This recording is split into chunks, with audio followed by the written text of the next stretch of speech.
우리가 창세기 6장에 보면은 하나님이 노아에게 이 땅의 모든 것들을 내가 홍수로 썰어버리겠다고 말씀하셨습니다. 이유가 무엇이냐 하면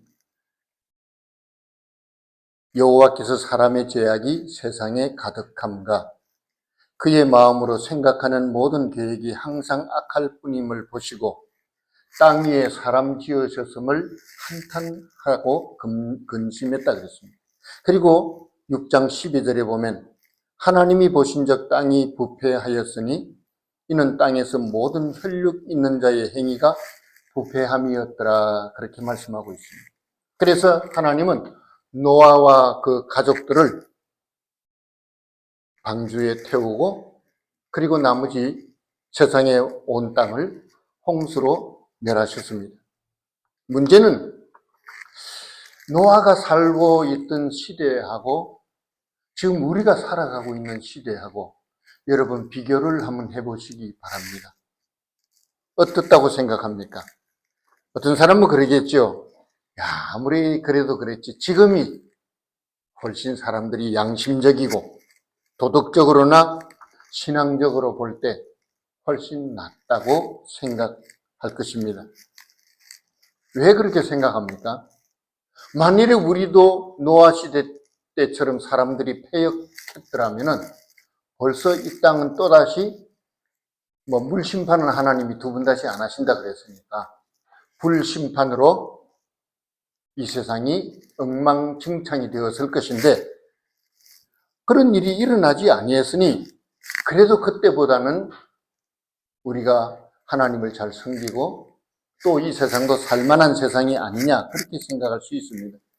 우리가 객관적으로 비교해 보면 불법과 부패함이 덜할 수도 있습니다. 그러나 우리가 성경적으로 보면은 절대로 그렇지 않다는 사실을 알 수가 있습니다. 오히려 저는 그때보다 더하면 더했지 결코 악함이나 부패함이 덜하지는 않다고 생각합니다. 저는 오늘 본문의 말씀을 가지고 하나님께 은혜를 입은 자라는 제목으로 잠시 은혜를 나누고자 합니다. 요즘 세상을 보면요, 연세 드신 분들은 다 그렇게 생각할 겁니다. 세상이 다 미쳐 돌아가고 있어요. 천하보다 귀한 생명들이 눈만 떼면 테러의 대상이 되고 사회 구석구석에 썩어서 골마 터지지 않는 곳이 한 곳도 없고 소돔과 고모라 성이 멸망한 그런 죄악이 우리 주위에 사실 얼마나 만연하고 있습니까? 여러분들 인스타그램이나 유튜브 잘 보시죠? 저도 요즘은 그런 걸 좀 보면서 이렇게 페이스북에 글도 올리고 그래 하는데 볼 게 못 돼요. 정말 나이 먹은 사람도 그런 걸 보면 야 이거 큰일 났구나. 유튜브나 인스타그램이나 페이스북이나 SNS에 올라오는 모든 것들이 사람을 이롭게 하는 것은 10%도 안 되고 다 악하고 쓰레기밖에 차고 넘치는 것이 없다고 생각합니다. 악을 행하는 자가 지지를 받고 있으며 공의를 외치고 의를 위해서 사는 자는 도리어 이 사회에서 내어 쫓김을 당하는 그런 세상입니다. 그리고 왜 하나님이 노아 시대 때는 악한 세상을 심판하셨는데 그때보다 더 악한 이 시대는 왜 하나님이 심판하지 아니하실까? 그런 의문을 우리가 가질 수가 있습니다. 하나님이 아예 죄악에 대해서 심판을 포기하신 것입니까? 아니면 이 시대가 그 시대보다는 정의로운 시대이기 때문입니까? 왜 하나님은 진노하지 않느냐 하는 사실에 의문을 가질 수가 있습니다. 그러나 우리는 분명히 알아야 됩니다. 하나님의 진노가 악을 행하는 자들을 향한 하나님의 진노가 그리고 하나님의 심판은 여전히 이 세상을 향해서 임하고 있다는 사실을 깨달아야 합니다. 그런데 왜 우리는 하나님의 진노와 심판을 받지 않고 잘 살고 있습니까? 이유가 뭡니까? 여러분, 하나님은 자기의 진노와 심판을 아무 곳에나 쏟아붓지 않습니다. 저희 어릴 때는 부모님들이 괜히 화나면 자식들을 달달 볶아요. 예. 관계 없는데, 예? 다시 말해서 부모님이 의롭지 못하기 때문에 다른 데서 화가 난 것을 집에 와서 약한 자녀들한테 분풀이를 하는 거예요. 고함을 지른다든가, 기합을 준다든가. 하나님은 그렇게 하지 않습니다. 하나님은 자기의 진노를 어디다 쏟아 부으신지 아십니까? 자기의 사랑하는 아들 예수 그리스도의 십자가 위에 인류가 범한 그 죄의 진노를 하나님은 그곳에다가 쏟아 부으신 것입니다. 죄에 대한 하나님의 진노는 자기 아들이라도 용서하지 아니하고 그 대가를 십자가 위에 쏟아 부었기 때문에 저와 우리는 죄를 짓고도 하나님 앞에 크게 부패하고도 살아남고 평안하게 살고 있다는 사실을 깨달으시기 바랍니다. 죄에 대한 하나님의 진노는 얼마나 무서운지 몰라요. 그런데 예수 그리스도의 십자가가 있기 때문에 그곳에 하나님이 자기의 진노를 우리에게 쏟아부어야 할 자기의 진노를 다 그곳에 쏟아붓고 계시기 때문에 우리가 지금 평안히 살고 있는 거죠. 그래서 믿음의 사람은 눈만 뜨면 뭐예요? 하나님 아버지 감사합니다. 하루 잠들기 전에도 뭘 느껴요? 하나님의 은혜가 감사한 거예요. 그런데 사람들은 지금도 오해를 합니다.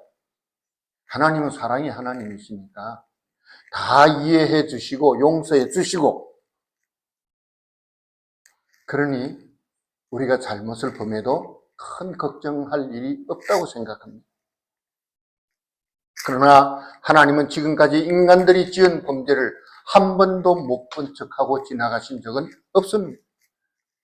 죄와 불법에 대해서 한 번도 타협하시거나 눈 감아 주신 적도 없다는 사실입니다. 조금 전에도 말씀드렸지만 그 진노를 어디에다 쏟아부었다고요? 자기 아들 위에다가 다 쏟아부으신 것입니다. 여러분 아기를 키워보신 분들은 잘 알죠. 아기를 젖을 먹이고 남편은 직장에 가고 집에 아무도 없는데, 그래서 어린 아기를 방 한가운데 뉘어서 재웠어요. 아기는 아무것도 모르고 자고 있어요. 그런데 그 방에 뭐가 들어왔느냐 하면 독사가 들어왔어요.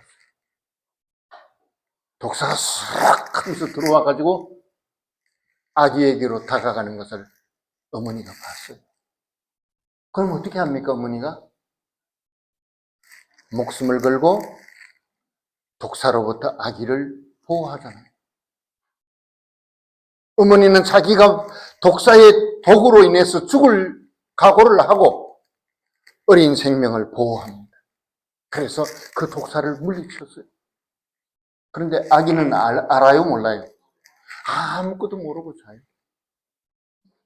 자기가 잠자는 사이에 무슨 일이 일어났는지, 어머니가 자기의 생명을 지키기 위해서 어떤 일을 했는지 아기는 아무것도 모르고, 또 자다가 배가 고프면 뭐예요? 눈 뜨고 막 울면서 뭐예요? 젖 달라고 그러지.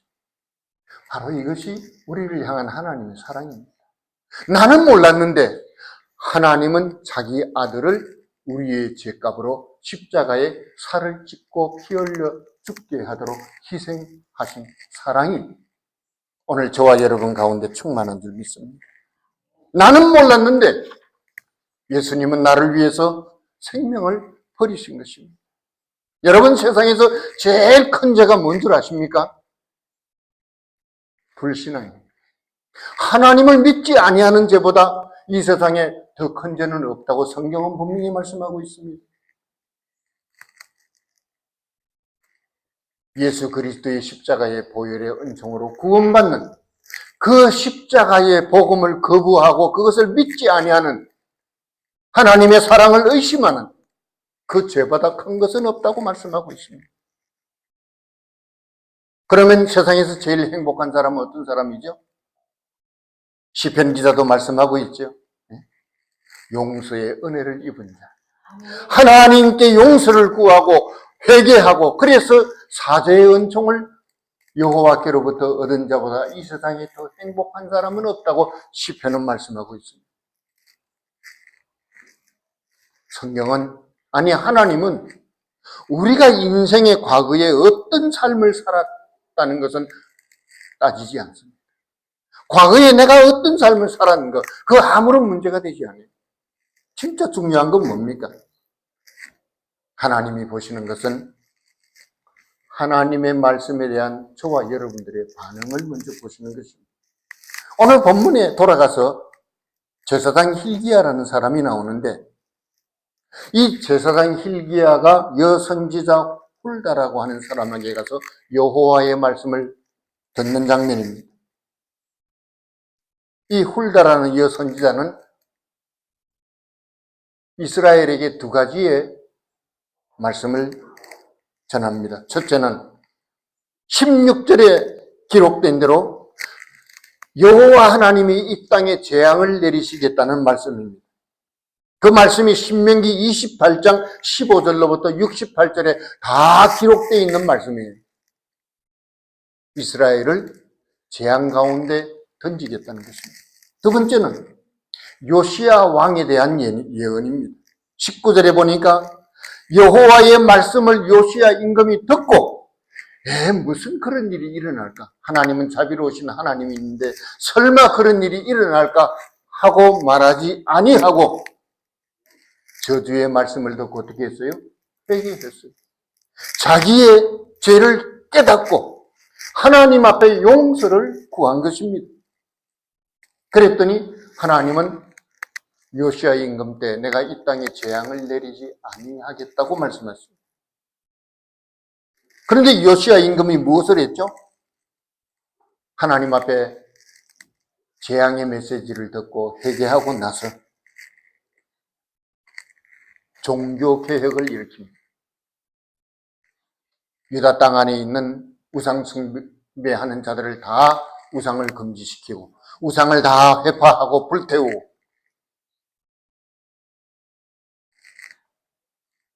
하나님을 기쁘시게 했습니다.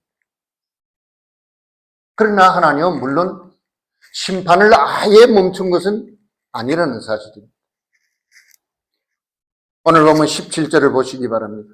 이는 이 백성이 나를 버리고 다른 신에게 분향하며 그들의 손의 모든 행위로 나를 경노하게 하였습니다.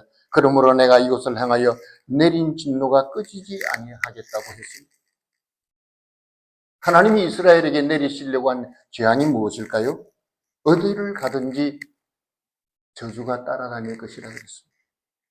식탁과 각종 소산에 저주를 내리고 그 몸에서 출생하는 자녀들에게 후손들에게까지 저주를 내리고 몸에 각종 질병이 일어나도록 만들고 그 땅에 비를 내려서 풍요하게 하는 대신에 틱들과 모래를 쏟아 부을 것이고 전쟁마다 패하고 자녀들은 그래서 포로가 되고 너희의 시체는 새와 짐승의 밥이 되고 너희 가운데 정신병자, 피부병자, 시각장애인, 폐병, 온갖 질병이 드러날 것이고 너희의 아내들마저 빼앗길 것이고 농작물을 빼앗길 것이고 그런데도 불구하고 아무도 너희를 불쌍히 여길 자가 없겠다고 말씀하셨어요. 심지어 얼마나 무서운 말씀을 하시는지 모릅니다. 너희 몸에서 난 자녀를 너희가 먹을 것이다. 실제로 그런 사건이 일어났었죠. 한마디로 산지옥을 내가 만들어 주겠다 그랬어요. 근데 하나님은 반드시 내가 이런 고통을 이스라엘 위에 쏟아 붓겠다고 하셨어요. 듣기만 해도 끔찍스럽습니다. 이유가 뭐예요? 하나님을 버리고 우상 숭배한 결과이기 때문에. 하나님은요, 많은 죄 가운데 제일 싫어하시는 죄가 사람이 교만한 것과 우상 숭배하는 죄입니다. 근데 왜 우상 숭배하죠? 탐욕이 넘치면 우상 숭배를 하기 마련입니다. 우상 숭배의 욕심은요, 탐욕의 눈이 어두워져서 생기는 것입니다. 그런데 갈라디아서 5장 24절에 보면 믿는 사람들은, 그리스도의 사람들은 그렇게 살지 않는다 그랬어요. 그리스도 예수의 사람들은 육체와 함께 그 정욕과 탐심을 십자가에 못 박았다, 그렇게 말하고 있습니다. 자, 문제는 이제 하나님은 이스라엘에게, 우상숭배한 이스라엘에게 온갖 재앙을 유다 땅에 내리시겠다고 했는데, 단 예외 사항이 있는데, 요시야 임금이 통치하는 동안에는, 그리고 요시야 임금 위에는 내리지 않겠다고 했습니다. 다시 말해서 재앙의 상황 속에서도 어떻게 해서 요시야 임금은 하나님 앞에 그런 귀한 은혜를 입을 수가 있었느냐 하는 것입니다. 요시야가 하나님 앞에 말씀을 듣고 깨달은 것이 두 가지가 있습니다. 첫째는 이스라엘이 하나님 앞에 범한 죄가 얼마나 크고 그 죄가 구체적으로 어떤 것인지 깨달았어요. 두 번째는 하나님의 진노야말로 인간으로서 감당할 수 없는 고통이고 재앙이고 무서운 것이라는 사실을 깨달은 것입니다.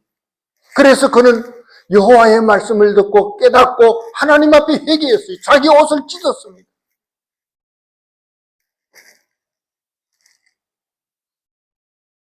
여러분, 우리 하나님은요, 죄에 대해서 반드시 심판하시는 분입니다.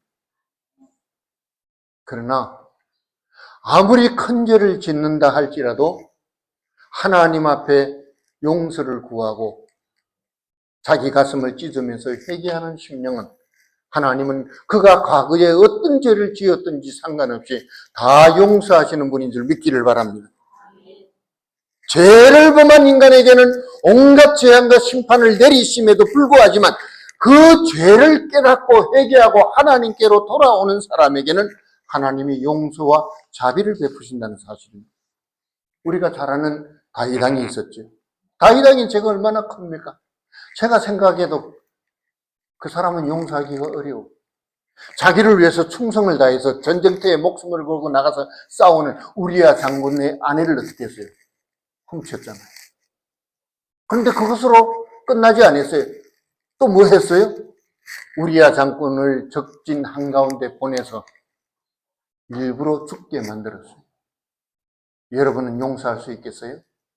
그런 악한 사람. 우리는 다윗이 착하고 선한 사람이라고 생각하는데 다윗의 본심이 거기에서 나타납니다. 얼마나 악합니까? 저도 가끔 그래요. 저도 목사니까 선하게 사는 것 같은데 어느 날 어느 순간에 보면요, 내 안에 큰 악이 들어있다는 것을 깨닫게 돼요. 그래서 저는 생각할 때, 사람은 절대로 변하지 않는구나. 다만 뭐예요?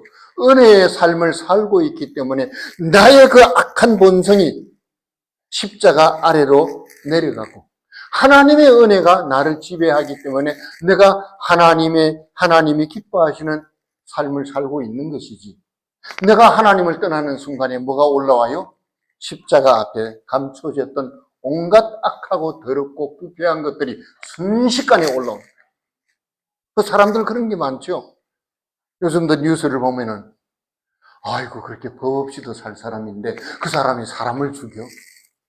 어제 뉴스도 보니까 26년 전에 살인한 살인 사건이 드러난 거예요. 그 남편이 아내가 피살당한 현장을 26년 동안 지키면서 범인을 잡고자 했어요.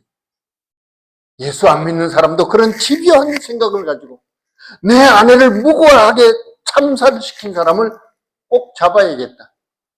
26년 만에 드러난 거예요. 알고 보니까 고등학교 동창이었어요. 2살 먹은 아들 앞에서 그 엄마가 칼에 찔려서 피를 엄청 쏟고 죽은 거예요. 정말 용서하기가 어렵죠. 그런데 그런 죄가 우리하고 상관이 없다고 생각합니까? 우리도 갑자기 분노가 치솟으면 그럴 수도 있어요. 그게 바로 인간이 가지고 있는 육체의 죄의 본성입니다. 우리는 믿음으로 그걸 다스리고 있을 뿐이에요. 하나님의 은혜가 우리 위에 임하기 때문에 그것이 위로 올라오지 아니했을 뿐이에요. 다윗을 보면 그게 생각이 나요. 어떻게 이런 인간이 있을 수가 있을까? 그리스도의 조상이라면서 이렇게 악한 인간이 있을 수가 있을까? 다윗과 우리와 다른 것이 아무것도 없다는 사실을 알아야 됩니다. 어쨌든 하나님의 죄에 대한 진노와 심판은 누구도 막을 수가 없습니다. 맹렬하게 타오르는 불과 같아서 한번 하나님이 심판하시면 끌 자가 없다고 성경은 말하고 있습니다.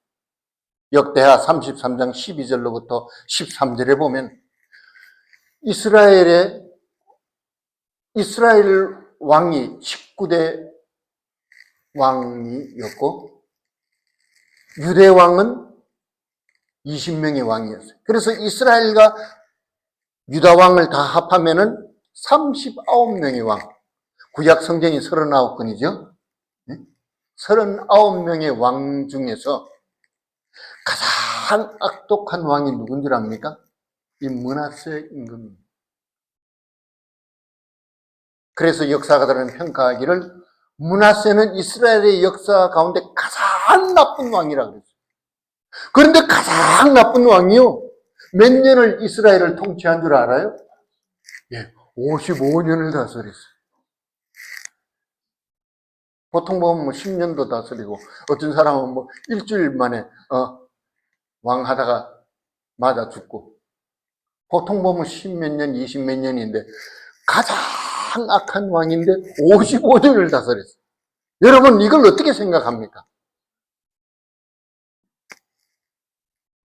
하나님은 그래서 그 가장 악독한 므낫세 임금을 심판하셨어요.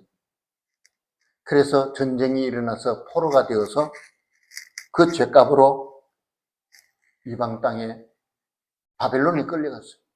그때는 이미 아수르가 바벨론을 무너뜨리고 그래서 그 바벨론에다가 기지를 만들었는데 그곳에다가 이 므낫세 임금을 끌고 왔어요. 그런데 그가 그곳에 가서 깨달았어요. 내가 하나님 앞에 잘못 살았구나. 내가 이렇게 이방 땅에 포로가 되어서 임금임에도 불구하고 이 비참한 상황에 빠져 있는 것은 내가 하나님을 진노하게 만들었구나. 그래서 그는 바벨론에서 포로에 끌려간 그 자리에서 하나님 앞에 회개했다는 거예요. 하나님 뭐라고 그러셨겠어요? 안 돼, 너는 이스라엘 역사 중에서 제일 지독한 놈이니까 너는 절대로 용서하지 못해. 그랬을까요? 아니에요. 가장 역사 가운데 가장 악하다고 평가를 받는 이 므낫세 임금, 그것도 55년 동안 죄를 지으면서 살았던 그 임금이었음에도 불구하고 하나님, 제가 잘못했습니다. 제가 이제 돌이키겠습니다. 나를 용서해 주소서. 하나님 용서하셨습니다. 그리고 자기 나라에 다시 돌아와서 왕위를 다시 물려받게 되었어요. 우리가 옆에서 볼 때 괘씸하잖아요. 네? 그런 놈은 정말 벌을 많이 받아야 될 텐데 하나님의 자비야, 하나님의 긍휼이 그 사람을 다시 살린 것입니다. 그런데 또 한 사람의 왕이 있죠. 요시야의 아들인 시드기야라고 하는 인가, 또 유명하죠. 유다 나라의 마지막 왕입니다. 에레미야 선지자가 경고를 하는데도 불구하고 경고를 듣지 않습니다. 오히려 선지자를 죽이려고 하는 사람들 손에 에레미야를 넘겼어요. 그는 회개하지 않았습니다. 그래서 느부갓네살 임금이 4차 침공 때 유다 나라를 완전히 무너뜨리고 임금을 사로잡아 갔습니다. 그런데 그것뿐만이 아니에요. 시드기야는요, 하나님 앞에 회개하지 아니한 죄의 대가를 어떻게 치른 줄 아십니까? 쇠사슬에 묶여서 끌려가다가 자기가 보는 앞에서 느부갓네살 임금은 이 시드기야 임금의 아들들을 다 죽여버렸어요. 그리고는 마지막에 네가 세상에서 살면서 볼 것을 다 보았으니 이제는 볼 것이 없으니 너 두 눈을 빼겠다. 자녀들이 눈앞에서 다 죽임을 당하고 그리고 자기 두 눈이 뽑혀서 끌려갔습니다. 짐승처럼 바벨론에 끌려가서 그곳 감옥에서 죽고 말았습니다. 가장 악독한 므낫세 임금은 하나님의 은총을 입어서 왕권을 회복했는데 그거보다 덜 악한 요시야 임금은 오히려 어떻게 했어요? 시드기야 임금, 죄송합니다. 요시야의 아들 시드기야는 어떻게 했어요? 용서받지 못했어요. 이유가 뭐죠? 회개하지 않았기 때문에. 우리가 이 사실을 볼 때 하나님이 죄에 대한 진노는 맹렬하시다는 사실. 그러나 아무리 그 죄를 향한 진노가 심판이 맹렬하다 할지라도 자기 자신을 겸손하게 엎드려서 하나님 앞에 용서를 구하는 자에게는 하나님은 한없는 긍휼과 은혜와 복을 내리시는 줄 믿기를 바랍니다. 우리가 창세기에 보면 믿음의 조상들이 많이 나오잖아요. 그 믿음의 조상들의 한 가지 공통점이 있습니다. 그게 뭔 줄 아십니까? 그들은 꿈꾸는 사람들이었어요.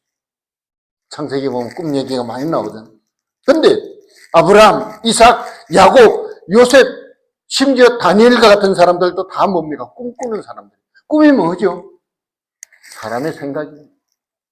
사람의 생각. 꿈은 사람의 생각을 말하는 것입니다.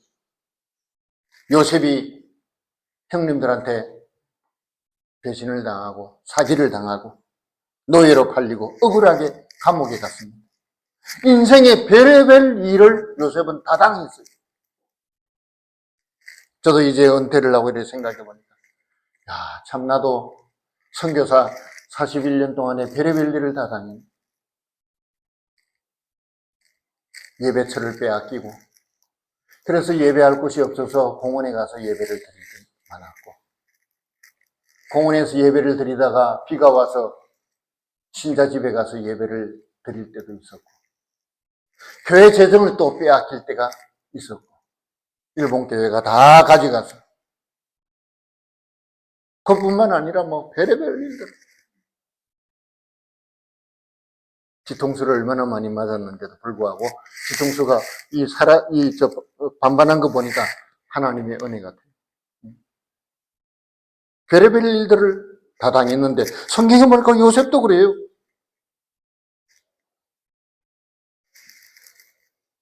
근데 요셉은 낙심하지 않았어요. 이유가 뭐죠? 그에게는 꿈이 있었기 때문에, 생각이 있었기 때문에. 이유가 무엇이라고 생각합니까? 하나님이 그에게 주신 꿈이 있었기 때문에. 근데 여러분, 사람 중에 꿈이 있는 사람이 있고 꿈이 없는 사람이 있어요. 꿈이 있는 사람은 어떤 환경과 조건 속에서도 살아남고 하나님이 내게 주실 축복의 분량을 바라보지만 꿈이 없는 사람은 그렇지 않습니다.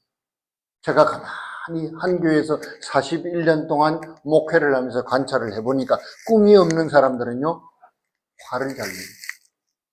아무것도 아닌데 막 화를 내고 남들하고 막 싸우고 조그만 일을 만나도 낙심을 하고 굉장히 큰 일이 일어난 것처럼 나는 이제 다 죽었다, 끝이다, 그래요. 가만히 보면 그런 사람일수록 꿈이 없어요. 그날을 살아가는 사람들이에요. 그런데 믿음의 사람, 하나님의 은혜를 입고 축복받은 사람들은 그렇지 않습니다. 어떤 어려움과 난간 속에 빠질지라도 다니엘처럼 사자굴에 떨어져도 실망하지 않고 포기하지 않습니다. 네, 나를 향한 하나님의 선하신 계획이 있다는 사실을 확실히 믿기 때문에. 꿈이 없는 사람은 작은 일에도 화를 내고 싸우지만 꿈이 있는 사람은 다 용서할 수 있고 이해할 수 있고 받아줄 수가 있어요. 골치 아픈 일이 일어나도 하나님께 맡깁니다. 나를 괴롭히는 사람도 다 하나님께 맡깁니다. 사소한 일에 마음을 빼앗기고 신경 쓰면 믿음의 사람도요, 당장 마귀의 밥이 되고 마는 것입니다. 그래서 믿음의 사람들은 생각을 바꾸는 사람들. 그래야 축복이 임하고 은혜가 임하는 줄 믿습니다. 결국은 우리가 어떤 생각을 하고 내가 어떤 하나님 앞에서 어떤 태도를 가지느냐에 따라서 우리의 미래가 결정된다는 사실입니다. 그래서 우리는 늘 하나님의 말씀을 가까이 하시기 바랍니다. 이 시대에 나를 향한 하나님의 말씀이 무엇인지 살펴봐야 합니다. 결론적으로 말씀드려서 20절에 보시기 바랍니다. 여 선지자 훌다가 하나님께로부터 받은 계시가 무엇입니까?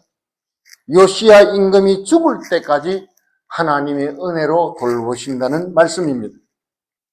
그 은혜의 근거가 어디에 있죠? 첫째는 그가 하나님 앞에서 자기 죄를 깨달았기 때문에, 두 번째는 하나님 앞에 자기 자신을 낮추었기 때문에, 회개했기 때문에 우리가 오늘 하루하루 살게 되는 것도 하나님의 은혜인 줄 믿고 감사하시기 바랍니다. 내가 죄가 없어서 오늘 평안히 살고 내가 하나님 앞에 죄를 짓지 아니해서 복받고 사는 것이 아니라는 것이죠. 비록 노아 시대 때보다는 내 죄가 더 크고 내 삶이 더 잘못되었다 할지라도 예수 그리스도의 십자가의 보혈 때문에 나는 용서받고 구원받고 은혜를 입었기 때문에 오늘 하루도 이와 같이 사는 줄 믿습니다. 이것은 내 공로가 아니라 죄인을 불쌍히 여기는, 어떤 죄인이라도 용서를 구하고 회개하는 자를 불쌍히 여기시는 하나님의 은혜요 사랑 때문인 줄 믿습니다. 그래서 종교개혁자 마르틴 루터는 그렇게 말했어요. 여러분, 매일매일 아침에 일어나서 수염을 깎듯이 날마다 우리는 회개를 하면서 살아야 합니다. 여자분들 아침에 일어나서 허리 굽혀서 세수하고 거울 보고 화장하듯이 매일매일 하나님 앞에 우리 자신을 새롭게 해야 됩니다. 예수 그리스도의 십자가의 보혈로 오늘도 나를 씻어주셔서 내가 하나님의 자녀로서 그리고 예수님의 제자로서 부끄럽게 살지 않도록 나에게 은혜와 공유를 베풀어 달라고 하나님의 그 자비하심을 구하며 은혜 속에 살아가는 저와 여러분들이 되시기를 바랍니다. 이 시간에 우리가 한번 기도할까요? 하나님, 우리가 노아 시대 때보다 더하면 더했지 못하지 않는 그런 악한 시대에 살아가며 나 자신은 또 어떻습니까? 정말 다윗보다도 므낫세보다도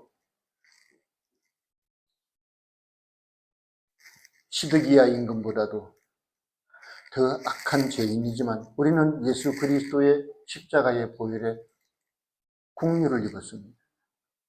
그렇다면 우리가 어떻게 해야 됩니까? 하나님 앞에 우리 자신을 더욱더 겸비하면서 하나님이 내게 주신 사명을 가지고 살아갈 수 있도록 이 시간에 주여 한번 외치고 기도하겠습니다.